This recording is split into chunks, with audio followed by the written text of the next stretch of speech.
बिस्मिल्लाहिर्रहमानिर्रहीम जी, मैं हूं जुल्फ़िकार अली शाह और आप देख रहे हैं मरगला टीवी न्यूज़ चैनल। सबसे पहले अस्बेर वायद आपसे एक रिक्वेस्ट कि जो नए देखने वाले हमारे दोस्त हैं वो हमारे चैनल को सब्सक्राइब कर दें और बेल आइकन के बटन को लाजमी दबा दें ताकि नई आने वाली वीडियोस जो हैं वो बर वक्त आप तक पहुंच सकें। और अगर हमारी वीडियो आपको अच्छी लगे तो लाइक कर दें और दोस्तों तक भी शेयर कर दें ताकि उन तक भी हमारी वीडियोस जो हैं वो पहुंच सकें। मैं जो है अक्सर कहता हूं अपनी जो वीला के शुरू के अंदर कि मेरे वीला के अंदर कम से कम आपको कोई ऐसी प्रेडिक्शंस मिलें जिस तरह थोक के हिसाब से होती है ना कि जनाब ये होगा वो होगा फलां, अगर वो निकलें ऐसी प्रेडिक्शन के जिनकी यानी जो मियाद है ना लिमिट है वो चंद घंटे भी नहीं है और उसके बाद वो झूठ साबित हो जाती हैं, तो बेशक मेरा वीलाग ना देखा करें। हाँ, राय जिस तरह मैं कहता हूँ अक्सर वीलाग का, मेरी जो राय है उससे आप इख्तलाफ कर सकते हैं कि वो मैं नेक नीति से देता हूँ, मेरी और आपकी राय में फ़र्क आ सकता है, उससे आप बेशक इख्तलाफ करें। लेकिन मेरी जो फ्यूचर के हवाले से अगर कोई मैं गुफ्तगू करूँ तो उसके अंदर कोई गलती निकले तो मैं बिल्कुल उसकी जिम्मेदारी लेता हूँ, लेकिन राय से आप इख्तलाफ कर सकते हैं। लेकिन जिस तरह वो कहते हैं ना थोक के हिसाब से जाना, प्रेडिक्शन किए जाना और सनसनीखेज, वो मेरे वीलॉग्स के अंदर आपको नहीं मिलेगी। हाँ, जिनके अंदर मिलती है अगर आप वो देखना पसंद करते हैं तो बेशक वो देखें, लेकिन चंद घंटे के बाद वो जो कह रहे होते हैं ना अपने वीलॉग में, उनको या चंद दिनों के बाद वो आजमा के भी देखेंगे क्या वो सही कह रहे हैं या गलत कह रहे हैं। तो बहरहाल आज का वीलॉग जो है वो ये है कि खान साहब ने गुज़िश्ता दिनों, आपको पता है कि जेल के अंदर एक सहाफ़ियों से गुफ्तगू करते हुए या एक इंटरव्यू कह लें, उसके अंदर ये इतराफ़ किया कि उन्होंने अपने कारकुनों को जो है GHQ के ऊपर पुरअमन एहतजाज की कॉल दी थी। अच्छा, ये ज़ाहिर है खबर पुरानी हो चुकी है, एक बात इसके ऊपर नहीं करनी कि उन्होंने कॉल दी थी कि नहीं दी थी, बल्कि अब तो इतराफ़ कर चुके हैं। बात इसके ऊपर करनी है कि उन्होंने इस नाजुक मौके के ऊपर कि जब जनाबे वाला एक किस्म की 9 मई के जो इंसिडेंट है उसके ऊपर हर कोई कह रहा है कि जनाब सज़ा मिलनी चाहिए, साल हो गया उनके किरदारों को सज़ा नहीं मिली, तो इस मौके के ऊपर उन्होंने ये इतराफ़ क्यों किया है? इससे पहले जब उनसे पूछा जाता था, बल्कि जब 9 मई हुआ है तो अभी वो अरेस्ट है, तो उन्होंने इस वक्त भी कहा था कि मैं ये हमारे कारकुन नहीं है, उन्होंने हमेशा डिनाई किया था। लेकिन आज वो क्यों कह रहे हैं, क्यों उन्होंने इतराफ़ किया कि पुरअमन काल की एहतजाज उन्होंने दी थी? तो एक चीज़ याद रखें कि खान साहब ने सिर्फ इसी का एतराफ़ नहीं किया है, बल्कि आप ये देखें कि साइफ़र केस जो था उसके अंदर जब खान साहब को पूछा गया था तो उन्होंने कहा हाँ मेरे पास है साइफ़र, मेरे पास था, गुम हो गया है। ठीक है, अच्छा, गुम होने के बाद फिर जब उन्होंने कहा गुम हुआ है तो उसके बाद इंटरनेशनल मीडिया के अंदर भी वो साइफ़र जो है वो पूरा छप गया था, तो उसकी भी उन्होंने परवाह नहीं की थी। और मज़े की बात यह है कि गवर्नमेंट जो थी वो समझ रही थी कि साइफ़र केस जो है वो सबसे हमारा मजबूत केस है। क्यों कि खान साहब ने खुद इतराफ़ किया हुआ था साइफ़र की कापी मेरे पास थी, मुझसे गुम हो गई जनाब, उसके बाद इंटरनेशनल मीडिया के अंदर भी छप गया। अच्छा, फिर खान साहब की ये ऑडियो भी लीक हुई थी जिसमें उन्होंने वो कह रहे हैं कि जनाब हम साइफ़र से खेलेंगे, लेकिन इसके बावजूद अदालत से वो इस केस के अंदर जनाब बाइज़्ज़त बरी हो गया और अदालत ने कहा कि जिन्हीं साइफ़र को उड़ा के रख दिया उन्होंने। और किस कहाँ से हुए? उस हाई कोर्ट से हुए हैं, इस्लामाबाद हाई कोर्ट से, कि जिसका चीफ जस्टिस जो है वो तहरीक इंसाफ और इमरान खान साहब की गुड बुक में नहीं है। ठीक है जी, इस्लामाबाद हाई कोर्ट की जो चीफ जस्टिस है, तो उन्होंने कहा था मसले के ऊपर गद्दारी का केस बनता था ना, साइफ़र के ऊपर भी उड़ा के रख दिया उन्होंने ये केस। अच्छा, अब खान साहब का जो इकरार था आप ये देखें जरा थोड़ा सा कि साइफ़र का, उसके अंदर एक आम आदमी भी समझता था कि जनाब इसके अंदर सज़ा हो जानी है और खान साहब का बचना बहुत मुश्किल है, लेकिन वो बच गए। अच्छा, उसके बाद आप ये देखें कि टेहरियान केस के अंदर बरसों पहले अमेरिका की अदालत के अंदर सीता वाइट वो केस जीत चुकी हैं जो टेहरियान की वालदा थी,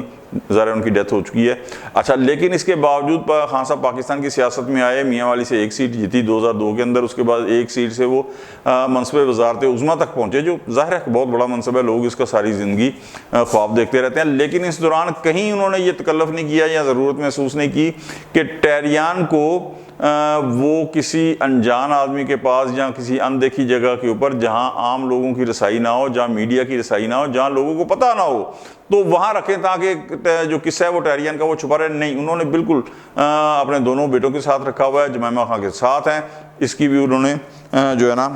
कोई ज़रूरत महसूस नहीं की। अच्छा, उसके बाद आप देखें कि एक ज़माने में वज़ीर आज़म थे भी वो, तो उनके ऊपर लगा कि यू टर्न है भाई, कि जो खान साहब कहते हैं उसके ऊपर यू टर्न ले लेते हैं। जब उनसे पूछा गया तो उन्होंने बजाय इसके कि इसकी कोई तरदीद की या इसकी कोई तावील करने की कोशिश की, वजाहत की, उन्होंने यू टर्न के फ़ज़ाइल बयान करना शुरू कर दिए। उन्होंने कहा कि हर अजीम आदमी जो है, बड़ा आदमी जो है वो यू टर्न लेता है। अच्छा, जैसे ही उन्होंने ये कहा कि जनाब हर बड़ा आदमी यू टर्न लेता है, उनका जो फ़ैन क्लब है वो इसके ऊपर शुरू हो गया, उन्होंने भी जनाब यू टर्न के फजाइल बयान करना शुरू कर दिया और आज तक कर रहे हैं। ठीक है जी। अच्छा, यू टर्न के ऊपर भी उन्होंने कोई ऐसा महसूस नहीं किया कि मैं कोई वजाहत करूँ कि नहीं भाईजान मैंने यूँ नहीं यूँ चूके चुनाचे नहीं, उन्होंने कहा जी यू टर्न लेना जो ना हर बड़ा आदमी लेता है। उसके बाद आप ये देखें कि इद्दत वाला केस, मैंने गुज़श्ता वीलाग में कहा था कि इद्दत वाले केस के अंदर कोई ज़रूरत नहीं थी कि दो निकाह पढ़वाएं, और फिर अगर दो निकाह पढ़वाई थे तो किसी दूसरे मौलवी से पढ़ा लेते ताकि एक मौलवी दूसरे निकाह का गवाह तो ना होता। लेकिन उन्होंने एक ही जो थे काजी ये निकाह खां से पढ़ाए, कोई उनको मसला नहीं था। अच्छा, यहाँ पे अब ये सोचने वाली बात है, फिर हम वो उसी के ऊपर आ जाते हैं कि खान साहब को जो बयान दिया उन्होंने कि हाँ मैंने GHQ के ऊपर कारकुनों को कॉल दी थी, पूर्व मैंने एहतजाज की, तो ये इस मौके के ऊपर क्यों दी जबकि अब आग लगी हुई है एक किस्म की कि जनाब 9 मई के, क्यों इसलिए कि आग क्यों लगी हुई है कि गवर्नमेंट के पास अब 9 मई के अलावा कोई ऐसा ख़ास केस रहा नहीं है कि जिसके ऊपर खान साहब को जो है ना वो कहा कि जाए कि जनाब अब इसमें गिरफ्तार करेंगे। इद्दत वाला केस ख़त्म हो गया, टेरियन वाले केस को अदालत ने कहा कि ये काबिल समात ही नहीं है, यानी अमेरिकन अदालत ने जहाँ वाले साहब तस्लीम कर लिया टेरियन का, और हमारी अदालतों ने कहा कि जी ठीक है गवर्नमेंट की जो है वो कमज़ोर प्रोसिक्यूशन आप कह सकते हैं, इसके अलावा मैं और क्या कह सकता हूँ। उन्होंने कहा जी काबिल समात ही नहीं है। ठीक है, तो खान साहब एक चीज़ याद रखें कि वो गीली ज़मीन पे कभी पाँव नहीं रखते, वो हमेशा ज़मीन देख के जो है ना रस्सा देख के वो उसके ऊपर पाँव रखते हैं। खान साहब को पता है इस वक्त कि वो जो मर्जी बयान दे दें, जो मर्जी वो बयान दे दें, गुड टू सी यू वाला माहौल है उनके लिए, गुड टू सी यू वाला माहौल है। कौन ऐसा बंदा है मुझे बताएं आज तक पाकिस्तान की तारीख के अंदर मुलजिम, मैं मुजरिम भी नहीं कहता, कोई ऐसा मुलजिम, बड़े बड़े आए हैं, वज़ीर आज़म मकसद नवाज शरीफ साहब सुप्रीम कोर्ट में पेश हुए, उसके बाद यूसुफ रज़ा गिलानी साहब पेश हुए, एज ए प्राइम मिनिस्टर पेश हुए हैं, वो जुल्फ़िकार अली भुट्टो पेश होते रहे, बेनज़ीर मोहतरमा शहीद बेनज़ीर भुट्टो पेश होती रही, बहुत सारे प्राइम मिनिस्टर पेश होते रहे, लेकिन किसी को आज तक ये नहीं कहा कि इन्हें फ़लाँ गेट की बजाय जजेस वाले गेट से लाया जाए। ये खान साहब को शर्फ हासिल है कि उन्हें कहा था कि जनाब वहाँ से लाया जाए। अच्छा, इसके बावजूद उन्हें अदलिया से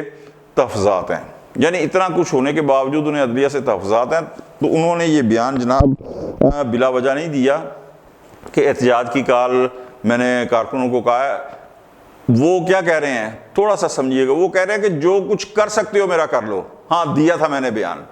कर सकते हो जो कुछ कर लो, इसलिए कि उन्हें पता है कि अगर साइफर केस जैसे केस में मैं बरी हो गया हूँ तो इस केस में भी मेरा कोई कुछ नहीं बिगाड़ सकता। अब क्यों कुछ नहीं बिगाड़ सकता इसकी समझ मुझे नहीं है, इसकी समझ मुझे नहीं है कि ये गवर्नमेंट उनकी कमज़ोर प्रोसिक्यूशन करती है या उनके सहूलतकार हैं जो उन्हें सज़ा नहीं होने देते, या क्या वजह है। लेकिन उन्हें इस चीज़ का पता है, खान साहब बेवकूफ़ नहीं है कि वो इतराफ़ करते चले जाएं हाँ कि जी मैंने इतराफ़ किया है, उन्हें कॉल दी थी, और उसके बाद उनका केस जो है 9 मई का जिसके ऊपर तमाम तर दारोमदारा गवर्नमेंट का है वो और मजबूत करें। वो बेवकूफ़ या अहमक नहीं है, इसलिए कि उन्हें पता है कि मुझे सज़ा नहीं होगी। उन्हें अगर 1% भी पता हो ना कि उन्हें सज़ा होगी, जहाँ तक आप ये ले लें कि आप टीवी के ऊपर जो आते हैं मुस्लिम नवाज के बेचारे बंदे, वो उनसे पूछते हैं तो वो बेचारे बेबसी इसकी तस्वीर बने क्या कह रहे होते हैं। यानी पंजाब की अगर जो उज़मा बुखारी साहब हैं पंजाब गवर्नमेंट की, वो अगर कहें बेबसी से कि जनाब वो खान साहब को तो अंदर फलां सहूलतें जेल में आसन है, अच्छा उनसे बंदा पूछे कि जेल जो है वो किसके अंडर आती हैं, पंजाब की जितनी ज़ाहिर है पंजाब गवर्नमेंट के अंदर, तो उन्हें अगर इतना इख्तियार हो कि वो इमरान खान की जो जेल के अंदर सहूलतें हैं या उनके कम से कम सेल हैं वही ख़त्म कर सके, हालांकि कानून के तहत उन्हें 1 सेल मिलना चाहिए, 8 सेल हैं जो हुई है। ठीक है जी, उनको 1635 अफराद 1 साल के अंदर मिल चुके हैं, जिनके अंदर उनके 2 फैमिली स्पेशल डॉक्टर, सारे 13 दफ़ा उनके बच्चों से बात हो चुकी है। तो ये सारी सहूलतें कौन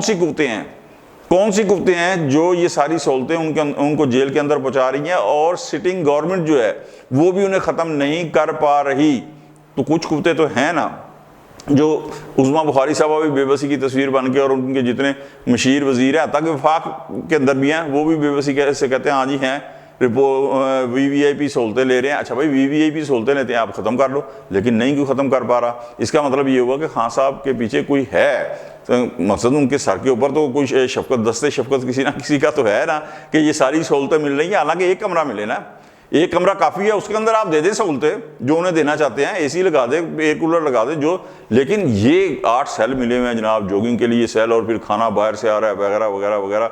तो ये सारी रिपोर्टें तो मकसद इस्लामाबाद हाई कोर्ट के अंदर जमा कराई हैं उन्होंने कि कितने अफराद से उन्होंने मुलाकात की। तो ये सारी चीज़ें हो रही हैं और गवर्नमेंट ऑफ पंजाब या वफाकी गवर्नमेंट जो सिटिंग गवर्नमेंट है वो उनके इख्तियार में भी नहीं है कि इसे ख़त्म करें। ठीक है जी, तो अगर वो ख़त्म नहीं कर पा रही तो फिर ये किन की वजह से मिल रही हैं और किन के कहने के ऊपर मिल रही हैं। जिसको मिल रही हैं वो तो जाहिर है उन्हें नहीं पता होगा तो और किसको पता होगा। तो उन्हें फिर ये भी पता होगा कि मैं अगर ये बयान दे भी दूं कि एहतजाज की कल 9 मई को मैंने दी थी पुरअमन एहतजाज की, तो मेरा कोई कुछ नहीं बिगाड़ सकता। और वो बड़े धड़ल्ले से कह रहे हैं कि भाईजान इस बयान के जरिए चैलेंज कर रहे हैं गवर्नमेंट को, जो करना है कर लो, और यकीन करेंगे गवर्नमेंट कुछ नहीं कर पाएगी। इसलिए कि पहले में जो कुछ उसने किया है, जो उन्होंने मकसद के तीर मारे हैं ना, वो अब इसमें भी वो मार लेंगे। क्यों कि सज़ा तो अदालतों ने देनी है ना। सज़ा किसी FIA ने, सज़ा नैब ने, सज़ा किसी पुलिस ऑफिसर ने नहीं देनी, सज़ा किसी वज़ीर मशीर ने नहीं देनी, वो देनी है अदालतों ने। तो अदालतों के अंदर प्रोसिक्यूशन सही होगी तो सज़ा मिलेगी ना। मैं यही कह सकता हूँ ना कि प्रोसिक्यूशन को ज़ाहिर है मैं कह सकता हूँ आगे उससे आगे जाते हुए मेरे पर जलते हैं, मैं क्यों कहूँ किसी को। तो अगर प्रोसिक्यूशन ही खान साहब को पता है कि प्रोसिक्यूशन इस काबिल नहीं है कि वो केस साबित कर सके अदालतों के अंदर, तो इसलिए वो ये बयान जो है ना वो दे सकते हैं। कोई और शायद ना दे सकता हो, इसलिए कि कोई और देता तो उसे अदालतों ने फ़ौरन बुलाना था कि भाईजान आओ ना इधर, हम तो साल लगे हुए हैं, ये गवर्नमेंट पड़ी हुई है कि आज 9 मई तो आप तो बयान दे दिया आपने कि एहतजाज दी थी, तो ज़ाहिर है आप ही के कारकुन होंगे फिर उन्होंने इन्होंने जो जलाओ गिराव किया। लेकिन सर उन्होंने ये बयान दिया है। उससे पहले आप देखें सनम जावेद साहबा की भी जो है ज़मानत हो गई। तो बहरहाल ये सारा जो है इसलिए उन्होंने कह दिया कि उन्हें यकीन है कि उनका कोई कुछ नहीं बिगाड़ सकता। तो आज तक के लिए इतना ही, इंशाल्लाह मिलते हैं अगले व्लॉग में। उस वक्त तक के लिए जुल्फ़िकार अली शाह को इजाज़त दें। अल्लाह हाफ़िज़।